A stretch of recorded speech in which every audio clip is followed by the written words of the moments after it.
के अंतर्गत जो रीट और पटवार का अपना क्लासें चल रही है, उनमें संवैधानिक विकास जो अपना कंप्लीट हो गया था। अपन ने बात कर ली थी 1773 से लेके भारतीय स्वतंत्रता अधिनियम 1947 तक। कल आपको जैसे बताया गया था कि आप सब लोग पढ़ के आओगे और अपन रिवीजन प्लस इसके जो क्वेश्चन है उनको सोल्व करने का प्रयास करेंगे।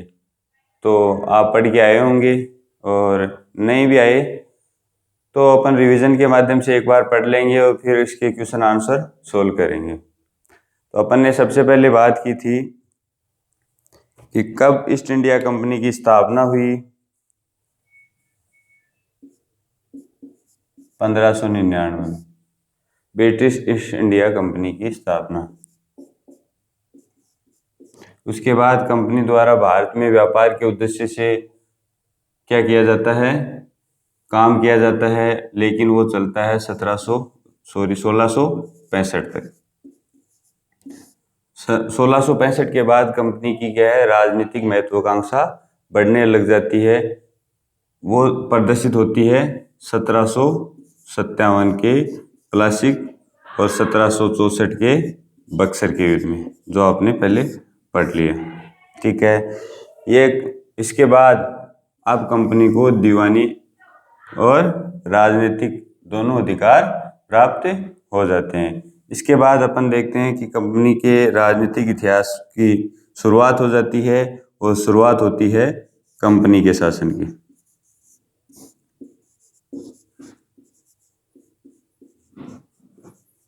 तो अपन ने पढ़ लिया।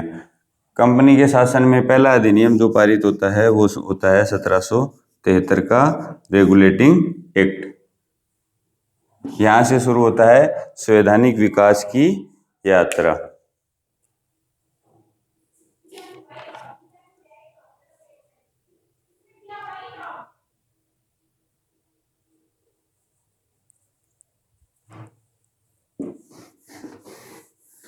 सत्रह सौ 1773 का रेगुलेटिंग एक्ट।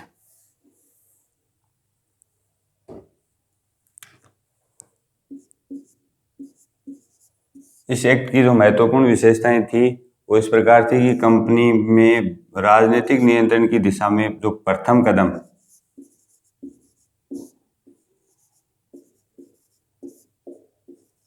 प्रशासनिक नियंत्रण का,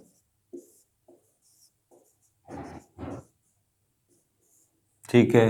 और दूसरी जो विशेषता थी, ये जो बंगाल का जो गवर्नर था उसके अधीन मुंबई और मद्रास के गवर्नर को रखा गया।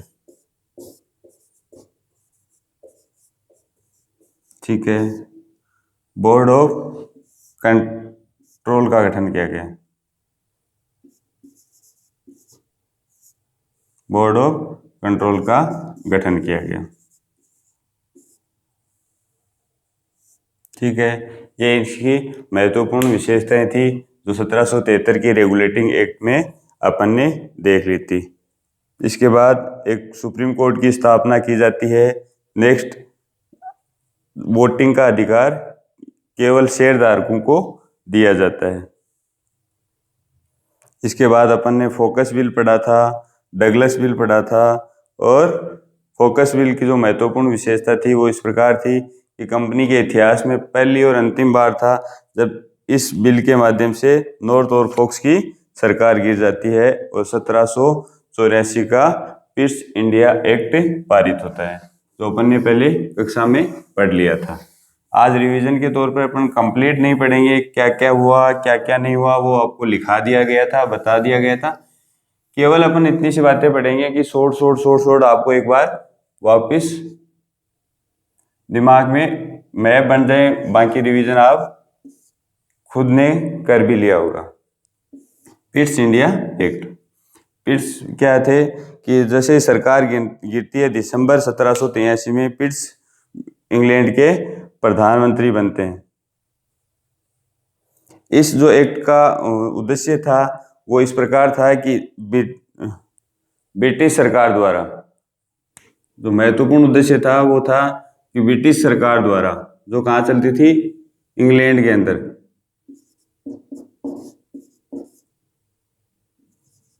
ब्रिटिश सरकार द्वारा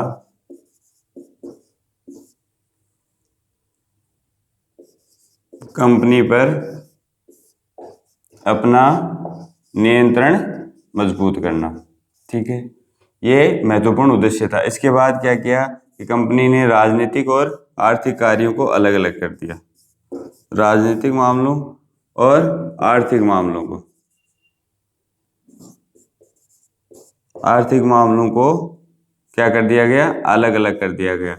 एक के लिए बोर्ड ऑफ कंट्रोल और एक के लिए बोर्ड ऑफ डायरेक्टर का गठन कर दिया गया। ठीक है, यहाँ तक अपनी बात होगी कंप्लीट। इसके बाद अपन ने देखा कि 1813 का चार्टर एक्ट आता है।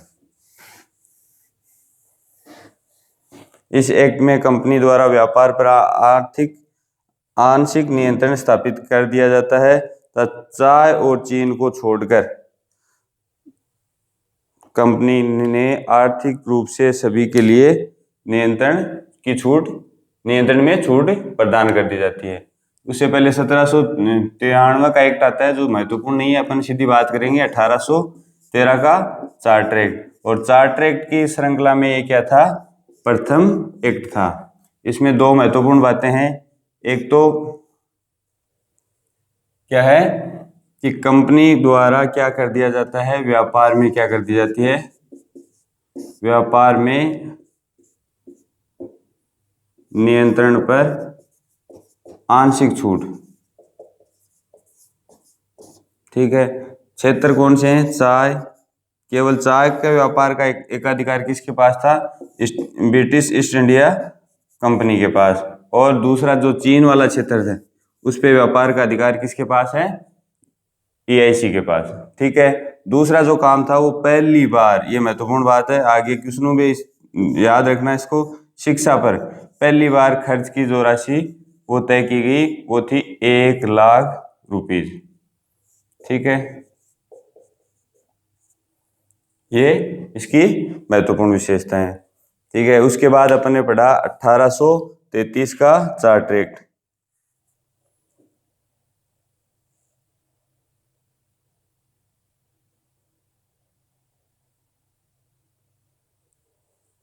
इसके बाद है 1833 का चार्टर एक्ट।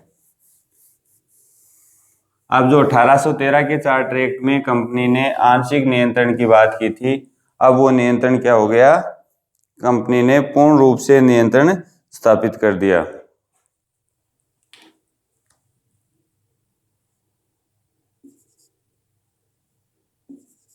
ठीक है, इस एक्ट की जो विशेषताएं हैं वो कंपनी के व्यापार पर पूर्ण नियंत्रण। ठीक है, दूसरी जो महत्वपूर्ण विशेषता है वो क्या है, कि बंगाल का जो गवर्नर था उसको क्या बना दिया गया, पूरे भारत का गवर्नर बना दिया गया। बंगाल के गवर्नर को क्या बना दिया गया, भारत का गवर्नर जनरल। और वो पहले व्यक्ति थे लॉर्ड विलियम बेंटिंक। ठीक है, इतनी बात भी अपन ने पहले पढ़ ली थी। ये दो महत्वपूर्ण बातें हैं। एक तो क्या है, आंशिक नियंत्रण, एक दासता को नियंत्रित करने का भी प्रयास इस एक्ट के माध्यम से किया गया था। तो व्यापार पर पूर्ण नियंत्रण, ठीक है, जो पहले 1813 में क्या आंशिक नियंत्रण स्थापित किया था। बंगाल के गवर्नर को क्या बना दिया, भारत का गवर्नर बना दिया गया और लॉर्ड विलियम बेंटिंक भारत के प्रथम गवर्नर जनरल बने।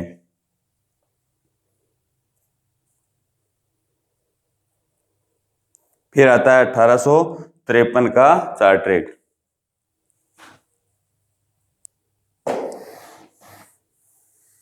ये चार्टर एक्ट की श्रृंखला में अंतिम चार्टर एक्ट था 1853 का चार्टर एक्ट।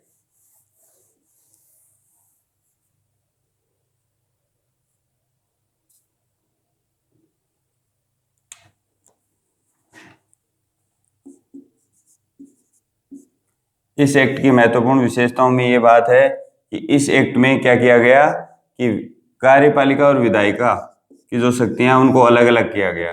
कार्यपालिका व विधायिका की शक्तियों को अलग अलग किया गया। ठीक है। इसके बाद जो इसमें महत्वपूर्ण जो बार बार एग्जाम में पूछा जाने वाली जो इसकी विशेषता है वो है सिविल सेवकों के लिए।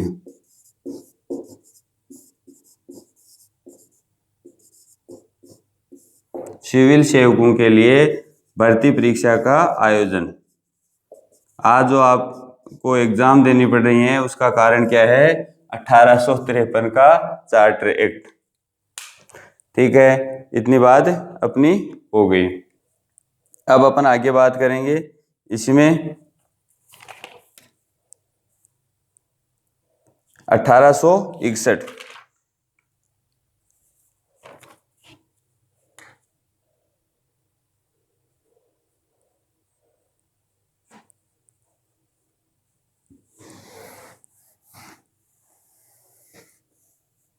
अब क्या होता है? 1853 के बाद 1857 की क्रांति हो जाती है और 1858 में जो एक्ट पारित होता है उसमें कंपनी के शासन को क्या कर दिया जाता है? समाप्त कर दिया जाता है और ताज के शासन की शुरुआत होती है। अपने 1773 से कंपनी के शासन की शुरुआत की थी वो 1858 का भारत शासन अधिनियम से समाप्त हो जाता है तथा 1 नवंबर 1858 को इलाहाबाद दरबार में महारानी विक्टोरिया का घोषणा पत्र पढ़ा जाता है। 1858 का भारत शासन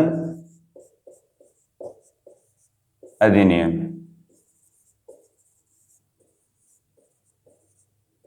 ठीक बात। इसकी जो महत्वपूर्ण विशेषता है वो क्या है कि कंपनी के शासन की समाप्ति।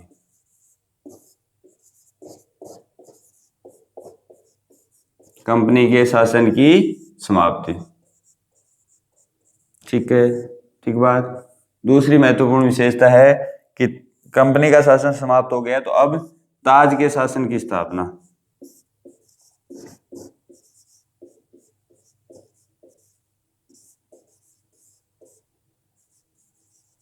ठीक बात। इसके बाद अगर ताज का शासन किस माध्यम से स्थापित होगा तो एक भारत सचिव का पद स्थापित किया जाता है। भारत सचिव का पद स्थापित किया जाता है जिसकी सहायता के लिए 15 सदस्य एक कमेटी बनाई जाती है जो सारे मेंबर कहाँ से होते हैं? ब्रिटिश संसद के सदस्य होते हैं। यहां तक हो गई। इसके बाद गवर्नर जनरल को क्या बना दिया जाता है? वाइसरॉय बना दिया जाता है। एक और महत्वपूर्ण विशेषता है जो अपन ने देखा कि 1833 में क्या बना दिया जाता है? लॉर्ड कैनिंग को भारत का गवर्नर जनरल बना दिया जाता है और 1858 के भारत शासन अधिनियम में गवर्नर जनरल को क्या बोला जाता है? वाइसरॉय बोला जाता है और भारत के प्रथम वाइसरॉय थे लॉर्ड कैनिंग। ठीक है, यहां तक हो गई। फिर अपन बात करें इसमें एक देख लो, वाइसरॉय का पद क्रिएट किया जाता है और लॉर्ड कैनिंग को क्या बनाया जाता है? प्रथम वाइसरॉय। ये रिवीजन क्लास है, इसमें फास्ट इसलिए देख रहे हैं अपन क्योंकि ये सारी चीजें एक एक लेक्चर के माध्यम से अपन ने पहले अध्ययन कर ली, आपको दिमाग में एक डाटा सेट करने के लिए और सतह की जानकारी आपको दी जा रही है। इसके बाद पढ़ेंगे 1861 का भारत शासन अधिनियम जिसकी एक महत्वपूर्ण विशेषता है कि विभागीय और अर्थात मंत्रिमंडलीय प्रणाली की शुरुआत। और इसके बाद अपन पढ़ेंगे 1892 का भारत शासन अधिनियम जिसमें बात करेंगे कि सबसे पहले मताधिकार की शुरुआत होती है, प्रत्यक्ष निर्वाचन प्रणाली की शुरुआत होती है। उसके बाद अपन ने पढ़े 1909 का मार्ले मिंटो सुधार अधिनियम जिसमें सांप्रदायिक निर्वाचन प्रणाली की शुरुआत होती है। उसके बाद अपन ने पढ़ा 19 का मॉन्टेग्यू चेम्सफोर्ड सुधार अधिनियम, जिसमें सांप्रदायिक प्रणाली का विस्तार, उत्तरदायी शासन की स्थापना, और 1935 और 1947 के अधिनियम अपन ने कल पढ़े ही थे। तो अपन बात करेंगे पहले 1892। इसकी एक महत्वपूर्ण विशेषता यह है अप्रत्यक्ष निर्वाचन प्रणाली की शुरुआत।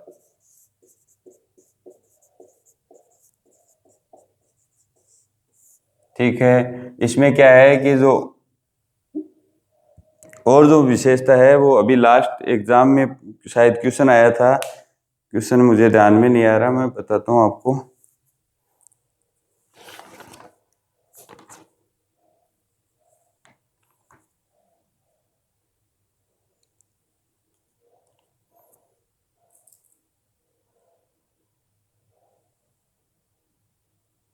सॉरी, क्वेश्चन आया था 1861 के अधिनियम से। वो आया था कि आपातकाल के दौरान, अभी first grade school lecturer Sanskrit विभाग का जो एग्जाम था उसके सेकंड पेपर इतिहास के अंतर्गत जो अपन पढ़ते हैं, अभी तो अपन राजनीति विज्ञान के अंतर्गत पढ़ रहे हैं, लेकिन ये सारी जो टॉपिक हैं वो इतिहास के अंतर्गत भी आपको आधुनिक भारत के अंदर पढ़ने पड़ते हैं। तो आया था कि आपातकाल के दौरान, क्वेश्चन इस प्रकार था, आपातकाल के दौरान गवर्नर जनरल को या वॉइसरॉय बोल सकते हो इसको,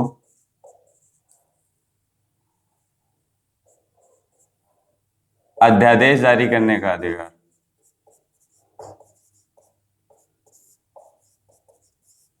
अध्यादेश जारी करने का अधिकार किस अधिनियम के अंतर्गत दिया गया? तो वह है 1861 का भारत शासन अधिनियम। और 1862 में क्या है कि जो विधान परिषदें स्थापित की गई थी उनमें विस्तार से प्रश्न पूछने का अधिकार दिया गया और अप्रत्यक्ष निर्वाचन प्रणाली की शुरुआत की गई। विस्तार से प्रश्न पूछने का अधिकार।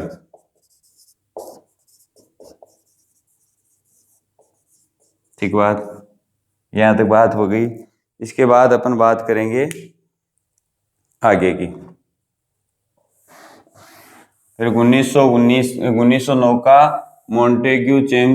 पार्लियामेंटो सुधार अधिनियम, जिसमें भारत सचिव तथा वॉइसरॉय द्वारा सांप्रदायिक निर्वाचन प्रणाली की शुरुआत की जाती है।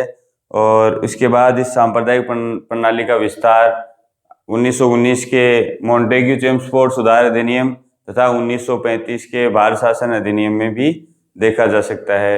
रिवीजन क्लास जो थी अपनी यहाँ तक कंप्लीट हो जाती है। अब मैं आपसे क्वेश्चन आंसर के माध्यम से इसको कंप्लीट कराने का प्रयास करूँगा। क्वेश्चन अपन क्या है कि जैसे बार बार किसी एग्जाम में पूछे गए हैं या फिर कैसे भी जैसे आए हुए हैं उनको अपन एक तरह से लेकर या कहीं से इकट्ठे करके पूछेंगे। तो मेरा पहला क्वेश्चन होगा इस प्रकार कि किस भारत सरकार अधिनियम के द्वारा केंद्र में द्वैध शासन की प्रणाली की लागू की गई थी। तो मेरा क्वेश्चन है कि किस अधिनियम द्वारा भारत में केंद्र में द्वैध शासन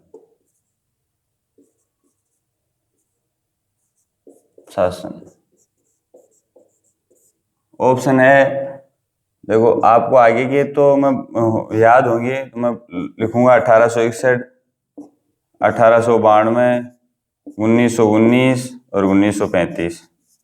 ठीक है, तो सही आंसर क्या होगा? 1935 का भारत शासन अधिनियम, जो अपन ने कल पढ़ा था।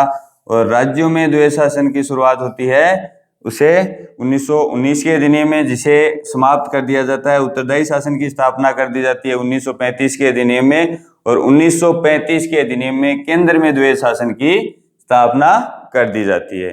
नेक्स्ट अपना क्वेश्चन होगा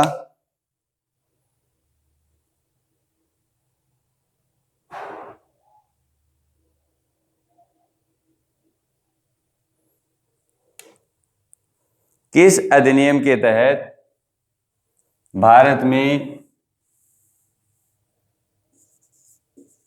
विधायिका द्विसदनीय बनाई गई।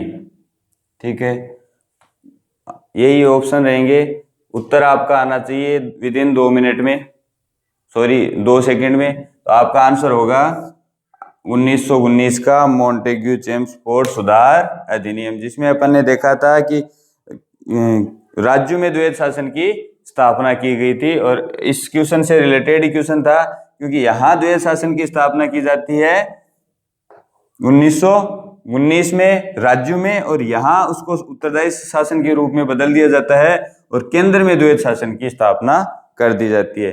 नेक्स्ट जो अपना क्वेश्चन रहेगा,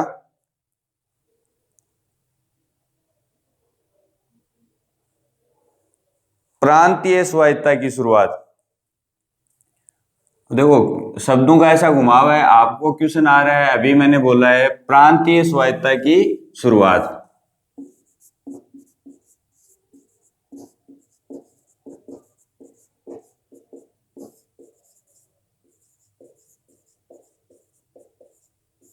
ठीक है, ऑप्शन में यही रहेंगे। उत्तर होगा आपका 1935 का भारत शासन अधिनियम। प्रांतीय स्वायत्तता का मतलब है कि प्रांतों को क्या दिया गया, स्वतंत्रता दी गई और केंद्र में वो प्रणाली लागू कर दी गई। केवल शब्दों का फेर है, तीनों क्वेश्चन एक दूसरे पे डिपेंड थे, एक दूसरे से रिलेटेड थे। नेक्स्ट जो अपनी शुरुआत है, क्वेश्चन है वो इस प्रकार है कि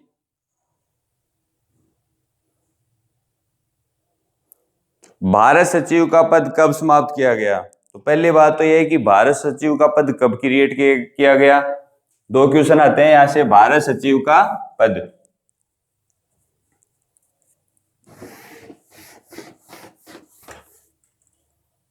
भारत सचिव का पद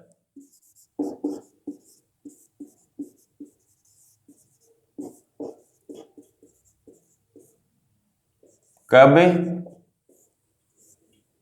पहला तो है बनाया और बाद में है समाप्त। ठीक है, तो मैं आपके ए बी सी और डी में डालता हूं कि 1861 टू 1935, ये लागू करने की, ये समाप्त करने की। ठीक है, ये लागू, ये समाप्त। ठीक है, 1858,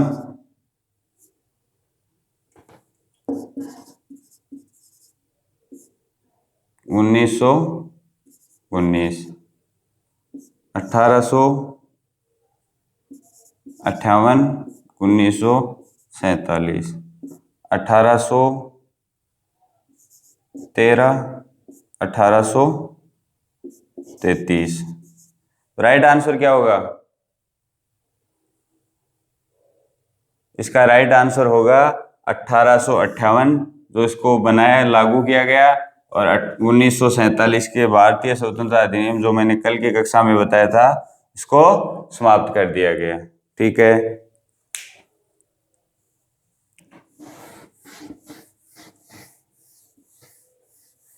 इसके बाद नेक्स्ट जो क्वेश्चन होगा,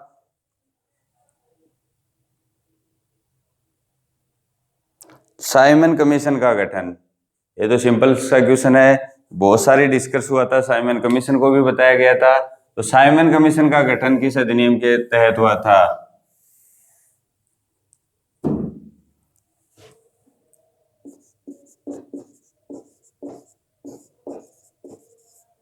साइमन कमीशन का गठन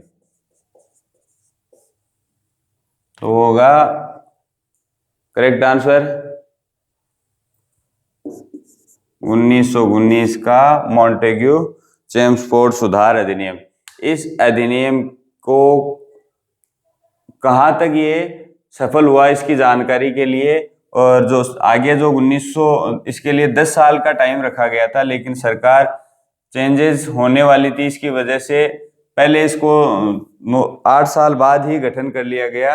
और बाकी इसका विरोध हुआ था, जो घटनाएं हुई थी मैंने कक्षा में बता दी थी। ठीक है, ये तो थे आसान आसान क्वेश्चन।